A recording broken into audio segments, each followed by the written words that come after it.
Hello everyone, কেমন আছো তোমরা সবাই? আশা করছি খুব ভালো আছো। আমিও খুব খুব খুব ভালো আছি। তো তোমরা আমার হাতে যে কমলাটা দেখলে, এটা কিন্তু মাসিদের বাড়ির গাছের কমলা। আমি সকালবেলা উঠে গাছের নিচ থেকে কমলাটা পেয়েছিলাম।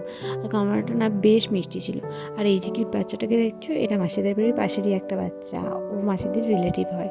তো ওর নাম হলো প্রিয়সী। আমি আর বুনু ওর সাথে সকালবেলা খেলা করতে গিয়েছিলাম। আর তারপর আমরা দুপুরবেলা বাড়ি এসে স্নান খাওয়া দাওয়া করে একটু রেস্ট নিয়ে রেডি হয়ে চলে গিয়েছিলাম মাসিদের বাড়ির এখানে একটা বেশ বড় হাট হয়, সেই হাটে। সেখান থেকেই মাসিরা নিজেদের সাপ্তাহিক বাজার করে নেয়।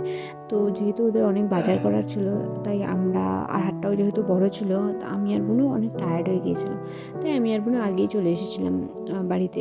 তো আসার সময় আমরা আইসক্রিম খেতে খেতে এসেছিলাম, আর বিকেলে খাওয়ার জন্য একটু স্ন্যাক্সও নিয়ে এসেছিলাম। যেহেতু তারপর মাসিরা সন্ধ্যার দিকে এসেছিলো, তো তখন দেখলাম মাসি আমার জন্য একটা স্টল কিনে নিয়ে এসেছে। আর স্টলটা না বেশ ভালো ছিল, আমার তো বেশ ভালো লেগেছে। তোমরা কিন্তু দেখে কমেন্টে জানাতে ভুলো না। আমার মিনি ব্লগটি ভালো লেগে থাকলে অবশ্যই লাইক কমেন্ট শেয়ার করে দিও, আর চ্যানেলটাকে সাবস্ক্রাইব করে দিও। বা